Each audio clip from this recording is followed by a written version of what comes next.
Hi అండి, అందరికీ నమస్కారం. Welcome to my YouTube channel. ఈ వీడియోలో వచ్చేసి ఏపీలో పెన్షన్లకు పెన్షన్ పంపిణీ అండి.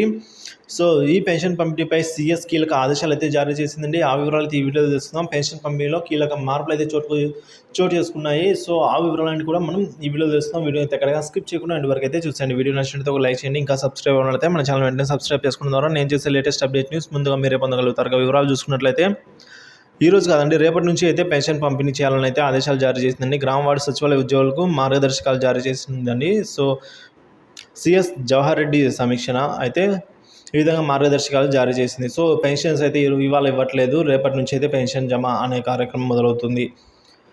సో రాష్ట్రంలో పెన్షన్ పంపిణీకి సంబంధించి సందిగ్ధత కొనసాగుతుందని వాలంటీర్లను పెన్షన్ పంపిణీ విధుల నుంచి తప్పిస్తూ ఎన్నికల సంఘ అధికారి జారీ చేసిన నేపథ్యంలో పెన్షన్ల పంపిణీకి ప్రభుత్వ ప్రత్యామ్నాయాలు అయితే అన్వేషిస్తుంది. దీనిలో భాగంగా రాష్ట్రంలో వివిధ పెన్షన్దారులకు పెన్షన్ పంపిణీ సంబంధించి వెంటనే సవరించిన మార్గదర్శకాలను జారీ చేస్తామని ప్రభుత్వ ప్రధాన కార్యదర్శి డాక్టర్ కెఎస్ జవహర్ రెడ్డి గారు పేర్కొన్నారండి. సోమవారం వెలగపూడి రాష్ట్ర సచివాలయం నుంచి వీడియో కాన్ఫరెన్స్ ద్వారా ఆయన నిర్వహించారండి. సో ఏప్రిల్ 1 నుంచి వచ్చేసినందుకు ఇప్పుడు ఏప్రిల్ 2వ తేదీ వచ్చేసినందుకు ప్రస్తుతం ప్రధాన కార్యదర్శిగా పరిగణించి సో పెన్షన్ పంపిణీ సుదీర్ఘ చర్చలు అయితే జరిపింది. సో పెన్షన్ పంపిణీకి సంబంధించి సిఎస్ మాట్లాడుతూ ఏప్రిల్ 3వ తేదీ నుంచి గ్రామ వార్డు సచివాలయ ఉద్యోగులకు సంబంధించి ఇతర ఉద్యోగుల ద్వారా పెన్షన్ పంపిణీకి సంబంధించి సోమవారం రాత్రి సవరించిన మార్గదర్శకాలను జారీ చేయడం అయితే జరుగుతుందని కలెక్టర్లకు స్పష్టం చేశారు. సో కాబట్టి ఇక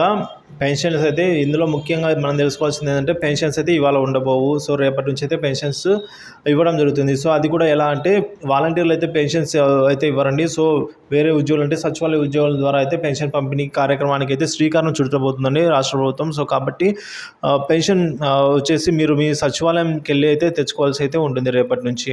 సో ఈ పెన్షన్ పంపిణీ అనేది 10వ తేదీ వరకు జరిగేలా చూడాలని అయితే యోచిస్తున్నారండి. సో కాబట్టి పెన్షన్ పంపిణీ అనేది ఇంకా 10వ తేదీ వరకు జరుగుతుందని అయితే అనుకుంటున్నాం. సో చూడాలి, మరి ఏదైనా చిన్న అప్డేట్ వచ్చినా కూడా మన ఛానల్ అయితే వీడియో చేయడం జరుగుతుంది. కాబట్టి మన ఛానల్ సబ్స్క్రైబ్ చేసుకుని అప్డేట్స్ అయితే ఫాలో అవుతున్నాను. Thank you for watching this video.